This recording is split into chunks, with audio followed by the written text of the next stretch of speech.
ஓனரா இருந்தா அவங்களுக்கு ஒரு மாதிரியான ரூலும், டெனண்டா இருந்தா அவங்களுக்கு வேறு மாதிரியான டிஸ்கிரிமினேஷனும் நடக்குது. கரெக்ட். இதெல்லாம் டூ மச். என்ன மாதிரியான பார்ஷியாலிட்டிஸ் காட்டப்படுது? இல்ல பார்வாக்ஸ் என்னன்னா ஒரு லாக் மாத்தணும்னா கூட டெனன்ட் சொன்னா அசோசியேஷன்ல கேட்க மாட்டாங்க சார். ஹவுஸ் ஓனர் ஃபோன் பண்ணி சொல்லணும். வந்து கார் பார்க்கிங்ல எங்க வேணா பண்ணிக்கலாம் சார். அங்க இருக்க அலாட் பண்ணிருக்க ஏரியால. பட் டெனன்ட் வீட்டுக்கு யாராவது கெஸ்ட் வந்தா கூட பைக் பார்க் பண்ண விட மாட்டாங்க. பர்టిక్యులர் பர்சன் அவருங்க மரியாதை குறைவாவே நீ அங்க போடான்ற மாதிரி ஒரு வார்த்தை யூஸ் பண்ணாரு எங்க செயலாளர். துரோகத்தை நாங்க மன்னிச்சாலும் அத மறந்துடுறாங்க. மீன் வண்டி எல்லாம் உள்ள விட மாட்டாங்க. மனசார சொல்றடா, சத்தியமா நீ எல்லாம் உருப்பட மாட்ட. மீன் வண்டி உள்ள விட மாட்டேங்கிறாங்க. மீதி பூ விக்கிறவங்கள விடுவாங்க. அதுக்கப்புறம் இடியாப்பம் விக்கிறவங்கள விடுவாங்க.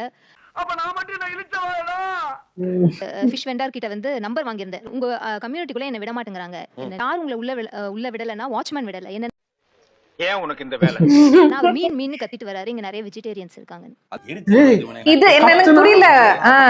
வெங்காயத்தையும் உள்ள விடுற நீங்க ஏன் மீனை விடல? இவ்வளவுதான் என் கேள்வி. மீன் கத்துனாலே உங்களுக்கு வந்துருமா? it will not give any foul smell. என்னது? Foul smell. foul smell வராது. என்ன ஃபவுல் ஸ்மெல்? கெட்ட ஸ்மெல் வராது. அதெல்லாம் சொல்லக்கூடாது. ஏன் சொல்றடி? அதெல்லாம் நீ சொல்லக்கூடாது. நல்லா அடி. கெட்ட ஸ்மெல் வராது. என்ன கெட்ட ஸ்மெல் என்ன? நீச்ச ஸ்மெல். என்ன நீச்ச ஸ்மெல்? அது யார் டிசைட் பண்றது? சனியனுக்கு தந்தி அடிச்சிட்டு அதான் அவனால கூட காப்பாத்த முடியாது. கன்னியாகுமரி பொண்ணு கடலோரத்துல இருந்து வந்த ஆளு கடற்கரையில ஃப்ரெஷ்ஷா மீன் வாங்கி தரனாலுக்கு மீன் எப்படி வாங்கணும்னு தெரியும். மத்தத ஒத்துக்கற நீங்க இதையே ஒத்துக்கலைன்னா அவங்க கேக்குறாங்க அவ்வளவுதான். வந்து இப்ப நான் என்ன அது ஒரு ஸ்மெல். அதுக்கு அவங்க சொல்லுவாங்க பாருங்க. வண்டியில மீன் வித்துட்டு வர ஒரு அம்மாவுக்கு ஒரு 10 வீட்ல மீன் வியாபாரம் நடந்தா அவங்க லைஃப் நல்லா இருக்கும்ல? கண்டிப்பா. கரெக்ட்பா.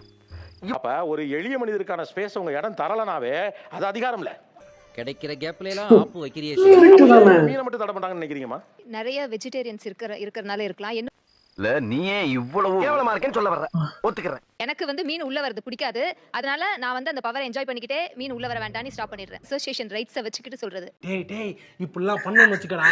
நான் அழிஞ்சு போயிருவேன். எண்ணத்தை மாத்திக்க. எனக்கு அவைலபிலிட்டி இருக்கு அண்ட் கவர்மெண்ட் ரூல்ஸ் படி இதை தடையே பண்ணக்கூடாது.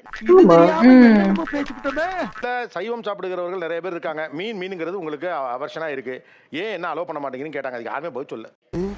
ஏன்டா தயங்குற? தைரியமா சொல்றா. சொல்லு, நீ தான் தைரியமான ஆளு. சொல்லு. மெஜாரிட்டி யாருக்கு கொடுக்குறாங்க? இப்போ ஓனர்ஸ் இருக்கவங்க வந்து மெஜாரிட்டியா வந்து நான் வெஜ் அலோ பண்ணாதீங்கன்னு தான் சொல்றாங்க சார். அட வெக்கம் கட்டுவீங்களா? இதுக்கு எதுக்குடா வெள்ளையங்கிலி மாலைன்னு? புரியல. பெரும்பான்மை அவங்க இருந்தாலும் இன்னொருவருடைய எல்லாரும் நான்வெஜ் தான் எனக்கு தெரிஞ்சு மேக்ஸிமம் சாப்பிடுறாங்க. ரொம்ப கரெக்டா சொன்னப்பா. சேஃப்டிக்காகவும் என்ன சேஃப்டி? அதான் சார் இப்போ நான் புரியல. உடனே இந்த சேஃப்டி ஹைஜீன் என்ன திமிங்கலத்தை தூக்கறாங்க.